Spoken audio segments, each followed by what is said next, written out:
जेके आवाज़ न्यूज़ आप देख रहे हैं और जेके आवाज़ न्यूज़ में हमने हर बार आपको हर चीज़ से आगाह किया है। चाहे समाजी मसाइल हों, चाहे सियासी मसाइल हों, कोई भी किसी भी तरह का कोई इशू हो, कोई भी मसला हो, हमने हर चीज़ से आपको जो है वो आगाह किया है। असेंबली इलेक्शन के हवाले से कुछ एक दो बातें आपसे शेयर करने जा रहा हूँ। कहीं ना कहीं देखा जाए तो जम्मू कश्मीर में असेंबली इलेक्शन का आगाज़ होने जा रहा है। वज़ीर आज़म हिंद नरेंद्र मोदी जी 21 मई को जम्मू कश्मीर के दौरे पर आए और उन्होंने भी वहाँ इशारन जो है वो डायरेक्टली उनका कहना था कि अब वक्त आ चुका है जम्मू कश्मीर में असेंबली इलेक्शन का।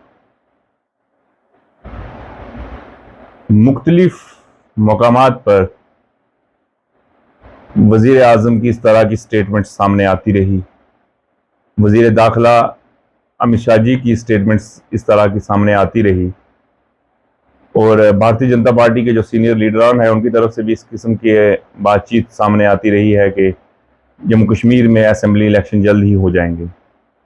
सुप्रीम कोर्ट में मामला था, सुप्रीम कोर्ट से भी डायरेक्शन मिली हुकूमत हिंदुस्तान को, मरकजी सरकार को, कि 30 सितंबर 2024 से पहले पहले जो है जम्मू कश्मीर में असेंबली इलेक्शन जो है वो मुनक़िद किए जाएं। उन सभी चीज़ों को मद्देनज़र रखते हुए मरकजी सरकार कहीं ना कहीं यहाँ इलेक्शन करवाना चाहती है। पहले लोकसभा का इलेक्शन था, पूरे मुल्क में लोकसभा का इलेक्शन रहा, बढ़ चढ़कर लोगों ने इसमें हिस्सेदारी ली। खासतौर पर अगर जम्मू कश्मीर की बात करें तो जम्मू कश्मीर में भी लोगों ने बढ़ चढ़कर इस लोकसभा के इलेक्शन में हिस्सा लिया और कहीं ना कहीं लोगों ने अपने उम्मीदवारों को जिताकर अपने नुमाइंदे जो है वो दिल्ली लोकसभा में, पार्लियामेंट में भेजे। हम बात करें तो जम्मू कश्मीर की 2 सीटों पर भारतीय जनता पार्टी ने कामयाबी हासिल की, 2 पर नेशनल कॉन्फ्रेंस ने और 1 सीट जिस पे आज़ाद उम्मीदवार इंजीनियर रशीद साहब जो हैं वो कामयाब हुए। इसके अलावा लद्दाख की जो सीट है वहाँ से भी इंडिपेंडेंट कैंडिडेट ने कामयाबी हासिल की। इस सारा सिलसिला हो गया, गवर्नमेंट मरकजी सरकार जो है वो बन गई, वो वहाँ फिर से भारतीय जनता पार्टी की जो है क़यादत में सरकार बनी। अब उसके बाद जम्मू कश्मीर में असेंबली इलेक्शन की बात करें तो इलेक्शन कमीशन ऑफ इंडिया की तरफ से जो है वो एक स्टेटमेंट पहले ये भी आई थी कि जम्मू कश्मीर में इलेक्शन होंगे। साथ ही साथ कुछ ही वक्त गुजरा तो जिन दिनों 21 मई को वज़ीर आज़म नरेंद्र मोदी जी जो है वो जम्मू कश्मीर के दौरे पर थे, तो उसी दौरान जो है वो इलेक्शन कमीशन ऑफ इंडिया की तरफ से एक सर्कुलर निकलता है जिसमें जम्मू कश्मीर का भी जिक्र है और उन रियासतों का और यूटीज़ का जिक्र है जहाँ पर आइंदा दिनों में या आइंदा 2-3 माह में जो है वो असेंबली के इलेक्शन होने हैं। उसमें जो है वो इलेक्शन कमीशन ऑफ इंडिया ने डायरेक्शन दी है चीफ इलेक्टोरल ऑफिसर्स जो होते हैं रियासत के अंदर, यूटीज़ के अंदर, उनको एड्रेस किया है। उसमें उन्होंने चीफ सेक्रेटरीज को एड्रेस किया है कि summary revision for video electoral rolls के लिए, कि इसका आसान मतलब में मैं आपको बता दूं कि समरी रिवीजन यानी कि जो वोटर लिस्ट जो है हमारी हैं उसको जो है एक बार फिर से जो है वो चेक किया जाए, जो लोग रह गए हैं उनके नाम दर्ज किए जाएं, जिनके नाम गलत हैं उनको करेक्शन किया जाए, या जो लोग अब जो है वो यहाँ नहीं रहते या जो लोग जो है वो अपना नाम कटवाना चाहते हैं या जिनकी डेथ हो गई है उनके नाम को डिलीट किया जाए और फोटोज़ जो है वो बाकायदा तौर पर फ़ोटोज़ लगाए जाएं इसके ऊपर, वोटर लिस्ट के ऊपर। तो ये सारी इस प्रोसेस के लिए जो है इलेक्शन कमीशन ऑफ इंडिया की तरफ से डायरेक्शंस आई और कुछ ही दिन पहले जो है chief electoral officer Jammu Kashmir जो हैं उनकी तरफ से भी ऐसा ही सर्कुलर जो है तमाम डिस्ट्रिक्ट्स के लिए निकला है। तमाम डिस्ट्रिक्ट्स के district election officer, district election authorities के लिए निकले हैं, जिनमें उसने जो है चीफ इलेक्टोरल ऑफिसर ने जो है वो एड्रेस किया है इन सभी को, और उन्होंने भी जो है ये चीज़ वाज़िया तौर पर कही है कि वो समरी रिवीजन के लिए जो है वो शुरू करें। समरी रिवीजन जो वोटर लिस्ट के हवाले से जो है उसको शुरू किया जाए, और डिस्ट्रिक्ट्स के अंदर भी ये सारी सरकारी सतह पर जो है वो ये चीज़ें शुरू हो चुकी हैं। समरी रिवीजन जो है हो रही है इलेक्टोरल रोल की। तो इन सब के बीच अगर हम बात करें तो कि ये कहना गलत नहीं होगा कि असेंबली इलेक्शन का आगाज अब किसी भी वक्त हो सकता है। ये मैं नहीं कह रहा हूं, बल्कि हमारे जो सोर्सेज हैं, हमारे जो ज़राया हैं, उनसे ये मालूम हो रहा है हमें कि किसी भी पल, किसी भी वक्त हम कहें अगर आने वाले 1 या 1.5 महीने के अंदर अंदर जो है वो किसी भी वक्त जो है वो असेंबली इलेक्शन का जो है वो जम्मू कश्मीर के अंदर अनाउंस हो सकता है। और वहीं इस वक्त अगर हम बात करें तो सियासी सरगर्मियां भी जो है जम्मू कश्मीर के अंदर जो है एक बार फिर से असेंबली इलेक्शन को लेकर शुरू हो चुकी हैं। इनमें अगर हम बात करें भारतीय जनता पार्टी की, तो भारतीय जनता पार्टी के अंदर भी जो है वो तबादला ख्याल शुरू हो चुका है। कहीं ना कहीं वो भी सोच विचार जो है वो शुरू कर चुके हैं, और 5 जून यानी कल जो है जम्मू के अंदर भारतीय जनता पार्टी के सीनियर लीडरान का जो है वो इजलास होने जा रहा है। 6 तारीख को जो है नेशनल प्रेसिडेंट जो भारतीय जनता पार्टी के हैं जेबी नड्डा साहब, वो जम्मू कश्मीर के टूर पे आ रहे हैं, और 6 तारीख को वो भी एक इम्पॉर्टेंट जो है मीटिंग कर रहे हैं अपनी पार्टीज के लीडरान के साथ जम्मू के अंदर। तो कहीं ना कहीं जो सरगर्मियां शुरू हो चुकी हैं। नेशनल कॉन्फ्रेंस ने भी जो है अपने लीडरान की एक कमेटी तश्कील दी है, जो इस पूरे मामले में जो है इस पूरे असेंबली इलेक्शन के प्रोसेस को देखेंगे कि कौन से कैंडिडेट हो सकते हैं, कहाँ से है, क्या करना है, किस तरह से करना है। तो उन्होंने भी एक कमेटी जो है तश्कील दे दी है। उसी तरह से अगर हम बात करें तो पीडीपी में भी जो है शुरुआत हो चुकी है, जो है मुख्तलिफ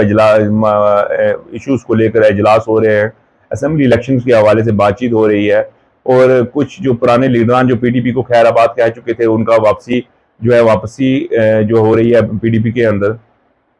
सेम कांग्रेस की बात करें तो कांग्रेस के अंदर भी डिस्कशन शुरू हो चुकी है, चाहे वो दिल्ली लेवल पे हो, चाहे वो जम्मू कश्मीर के अंदर हो। अपनी पार्टी जो है वो भी उसका भी जो है काम, उन्होंने भी अपना काम शुरू कर दिया है। गुलाम नबी आज़ाद साहब की पार्टी है डेमोक्रेटिक प्रोग्रेसिव आज़ाद पार्टी, तो वहाँ भी काम शुरू हो चुका है। तो कुल मिलाकर हम आपको यही कहेंगे कि इस वक्त जो है सियासी सरगर्मियाँ शुरू हो चुकी हैं। अपने अपने लेवल पर जो है वो कमेटीज़ तश्कील दी जा रही हैं कि जो कमेटीज़ काम करेंगी अपनी अपनी पार्टी के अंदर रह करके, किस तरह से हमने इलेक्शन लड़ना है, कौन हमारे कैंडिडेट्स होंगे, किस तरह से हमें कैंडिडेट्स की तलाश करनी है, क्या हमारा मैनिफेस्टो होगा। तो सारी चीज़ों में वर्क जो है जम्मू कश्मीर के अंदर सियासी सतह पर हर पॉलिटिकल पार्टी ने शुरू कर दिया है। हमने हमारे जो चैनल है जेके आवाज़ न्यूज़, क्योंकि हम बार बार जो है इस तरह की जब भी कोई काम शुरू होते हैं जम्मू कश्मीर के अंदर, इलेक्शन होता है, चाहे वो इससे पहले डीडीसी का इलेक्शन हो, उसके बाद पार्लियामेंट का इलेक्शन हो, या अब असेंबली इलेक्शन हो, तो हमने बार बार जो है अपने चैनल के ज़रिए जो है वो सर्वे करने की कोशिश की है, ताकि हमें जो है मालूम हो सके, और हमारे ज़रिए हमारे व्यूवर्स, हमारे फॉलोअर्स को मालूम हो सके कि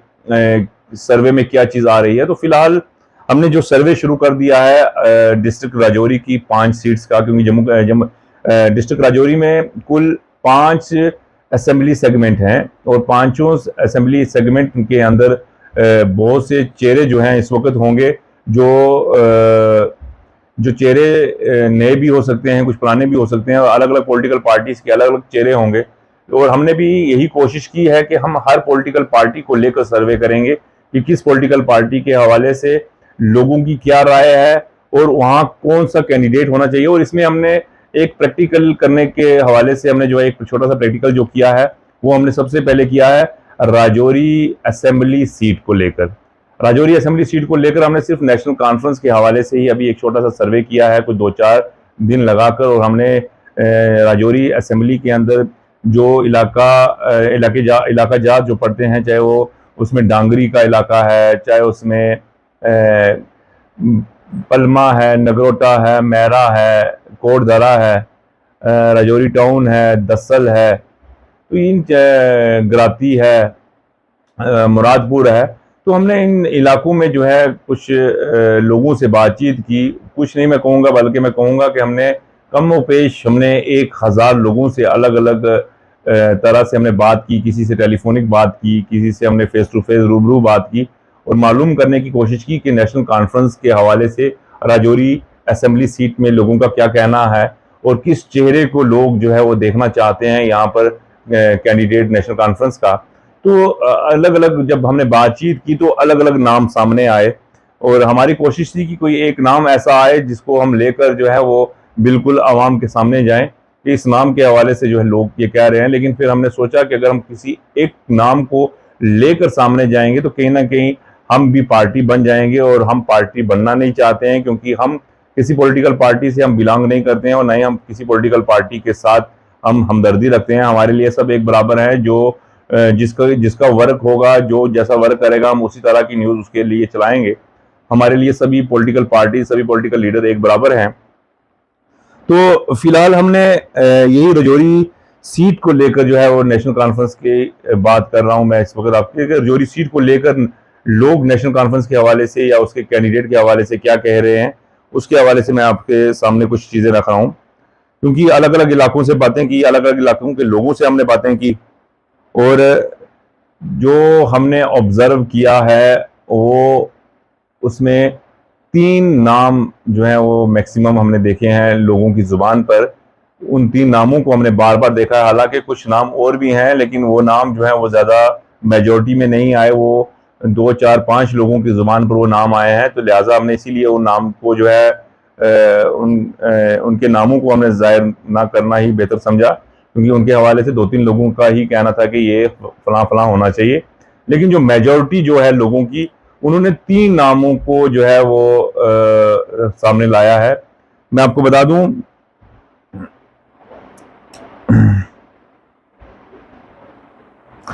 कि सबसे पहले लोगों ने जो है वो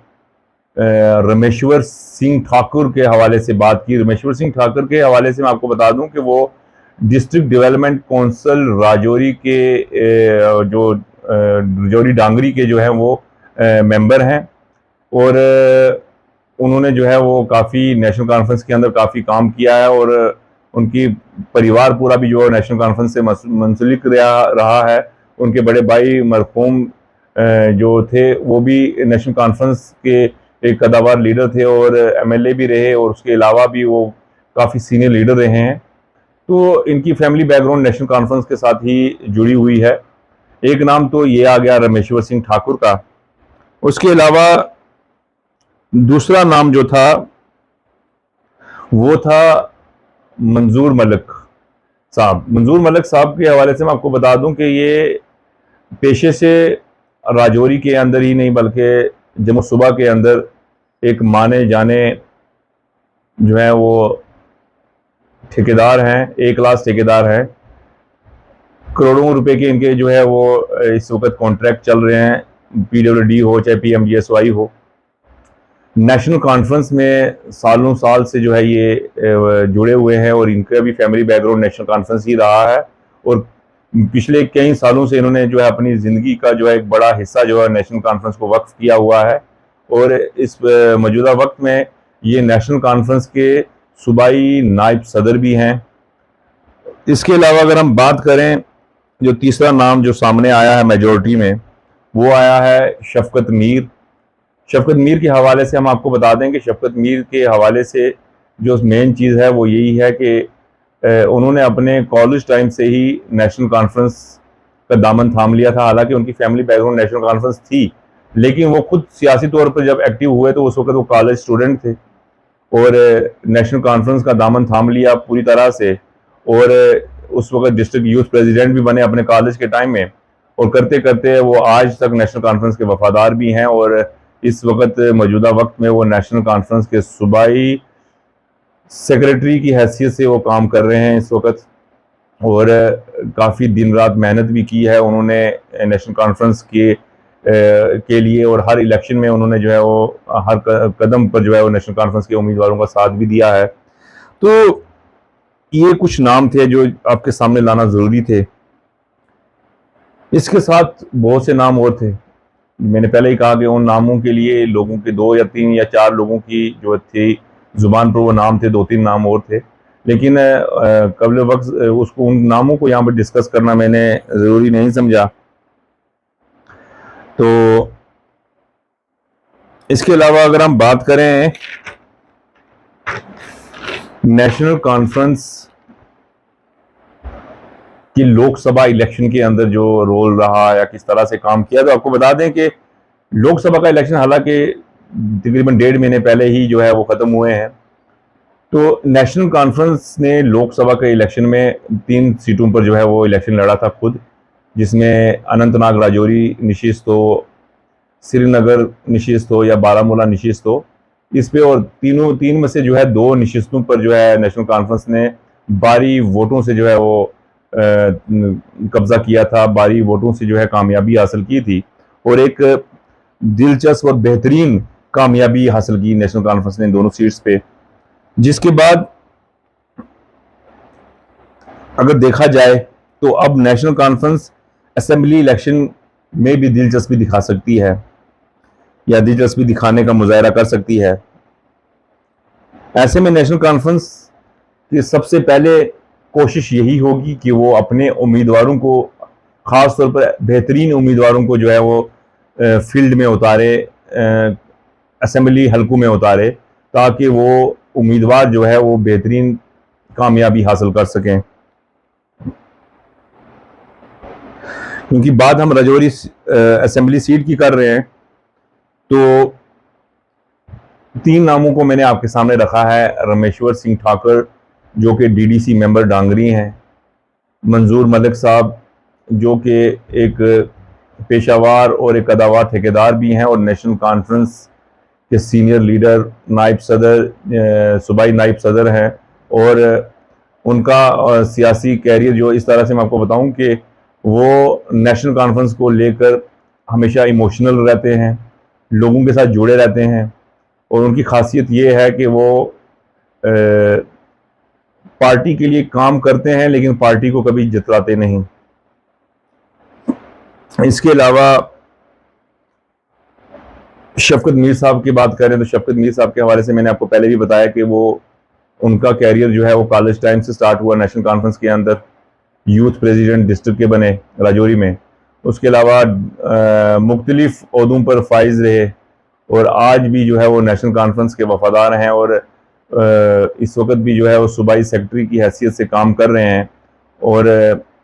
किसी भी तरह का कोई भी इलेक्शन हो, चाहे वो म्यूनसिपलिटी का हो, पंचायत का हो या पार्लियामेंट का हो, तो उन्होंने दिन रात मेहनत की और अपनी पूरी टीम को एक्टिव रखा। इसके अलावा बहुत से कैंडिडेट जो रेस में लगे हुए थे, लेकिन वही बात आ गई कि मैं उनके नाम को आपके सामने रखना जो है वो इस वक्त मुनासिब नहीं समझता हूँ, क्योंकि हमारा जो ये सर्वे करने का जो सिलसिला है अभी स्टार्ट हुआ है, स्टार्ट किया है, और एक छोटा सा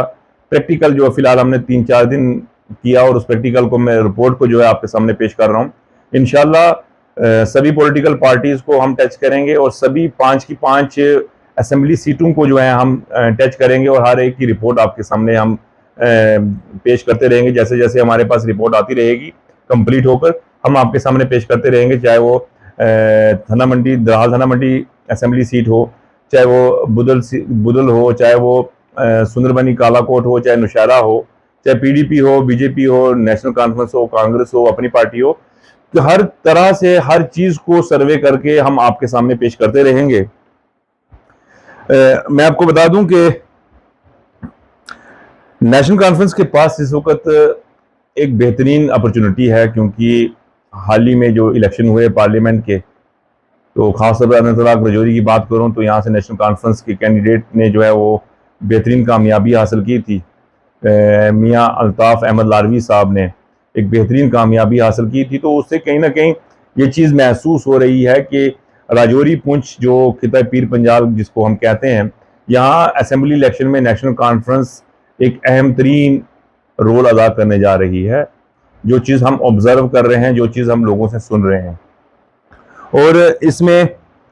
अगर और ऐसे में